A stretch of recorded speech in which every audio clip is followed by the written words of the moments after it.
So, how can you explain? I was very lucky and brought up in a family that loved classical music, and they let me play the piano when I started to play. It was actually a nice little competition because my older brother was taking lessons, and he was having problems, and the teacher would leave and I would play everything he was supposed to be able to play with no lessons. Anyway, so they started teaching me, to play the piano and all this, and I always loved it, and I liked it also because my parents liked it, and so it was a double goodwill because they devoted their life to me, and they gave me, I guess, the talent that I have. So I always did everything I could to make them happy. That's passion in music. Yeah.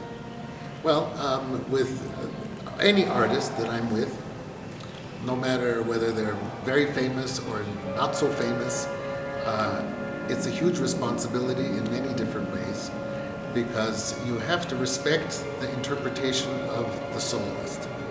Accompaniment is completely different than playing a symphony. Yeah. Symphony, you are the one in control. For instance, we're doing in this program the Rimski-Kórsakov Scheherazade. I'm in control. But when there's a soloist, they are in control.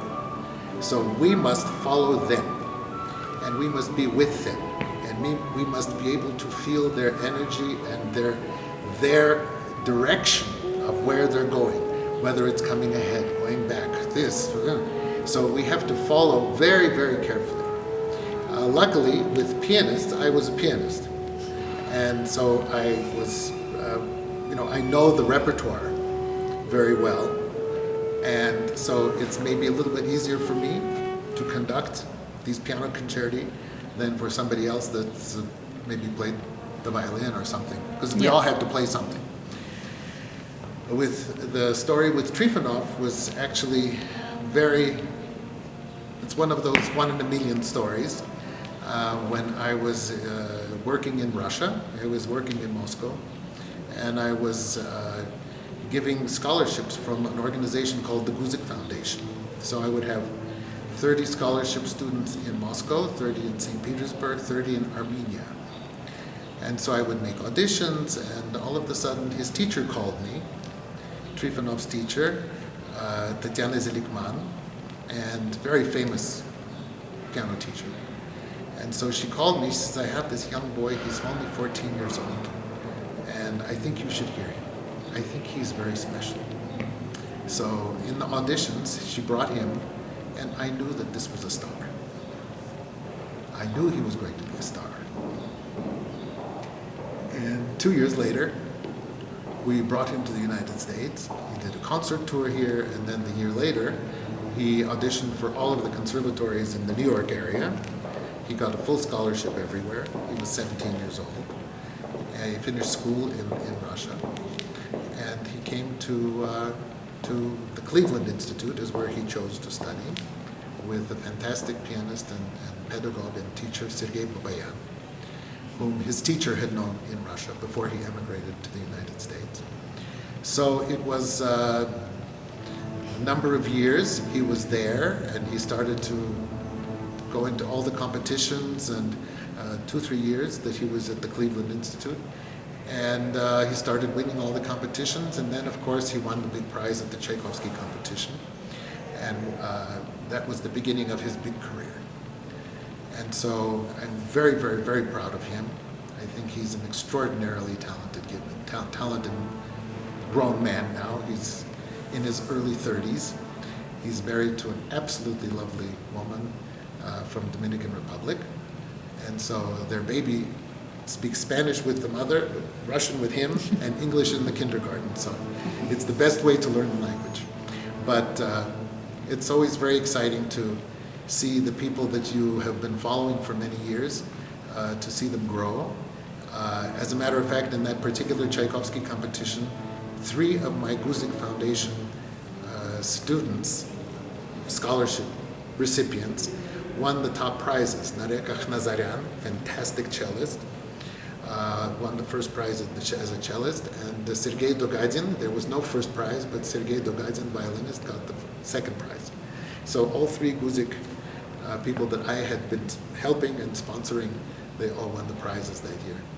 So proud. Yes, oh, I love it. I love it. When I see success and I see talented people, all I want to do is to help and to do whatever I can to make their lives a little bit easier, because I know how difficult the life is of a performing artist. You know, I have to say that I was extremely lucky, and I worked for many years, almost 20 years, with an amazing baritone, Dmitry Kvorostovsky, who was one of the most extraordinary stars. And so we did amazing concert tours of 17 concerts in the United States, Mexico, Canada, with full orchestra. I'm thinking how we were doing 100 people traveling and doing 17 concerts, starting in Guadalajara and then Monterrey, Los Angeles, Houston, Dallas, everywhere. We did all these incredible concerts. And of course, New York is always very, very important because it's my second home. I was born in San Francisco, but I went to school at the Juilliard School of Music. So New York is my second home.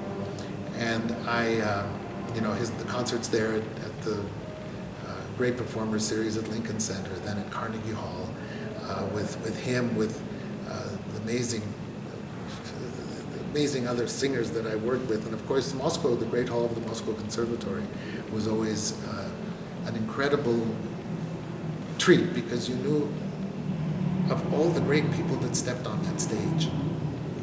And everybody that we know and love and respect and has given us life, I'm talking, how can you imagine life without Tchaikovsky? Can you imagine life without Rachmaninoff? No, I mean, it's amazing. And so we did these incredible concerts there. Then, of course, Red Square, amazing concert with Dmitry Kvorostovsky and Anna Netrebko, broadcast all over the world. 500 million people watching and all these things. Yeah, these are unforgettable life experiences. And I consider myself extremely lucky that they placed their trust in me. So it's a huge responsibility. Oh, the piece, look, I mean, it's always a, there's always a plus and a minus and everything. So you have, I can't remember exactly what their names are. What is his name? Karandar? I can't remember now.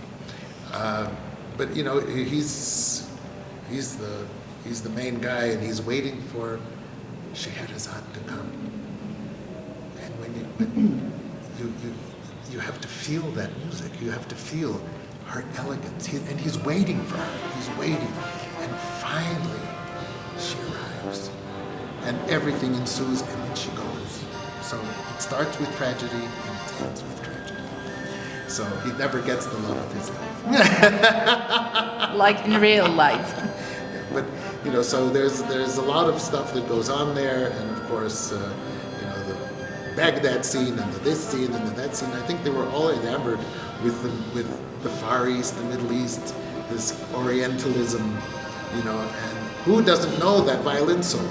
Yeah. It's been used from Mickey Mouse to Bugs Bunny to every film I ever knew, and it was used, of course, in many, many Russian films.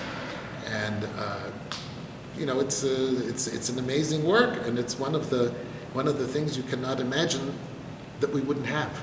Now it would be such a tragedy. And so, and then of course Rachmaninoff. The Rachmaninoff is such an incredible piece, and I've conducted it many times. And this is going to be a very special performance. I can promise you that. Well, you'll hear probably today's best pianist who's playing in the world today.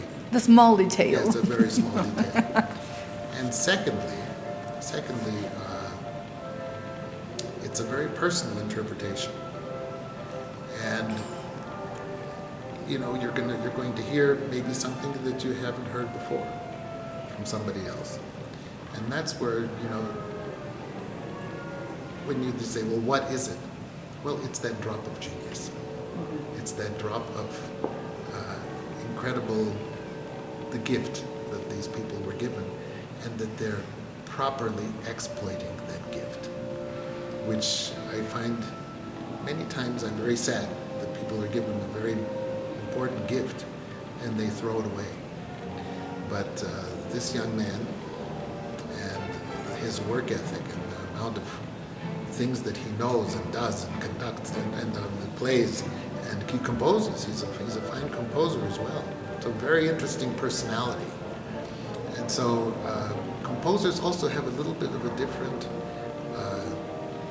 ear for what they are playing. And you can tell because they feel every different harmonic change differently than just if you're playing. They can feel that they know what's happening from the inside, and so he's a very young man. What is he, 31 or something? I don't even know. But he's done so much already. But I'm very much looking forward to being here with him and working on the Rachmáninov with him, and working with your wonderful orchestra. And I think that they're enjoying the work with me today because I enjoyed it very much with him. You have a fantastic concertmaster, you have beautiful soloists, a very excellent oboe and clarinet. The brass is excellent. You have the fantastic trumpet players, and I think that it's going to be a special event. Thank you so much. Thank you so much for this interview.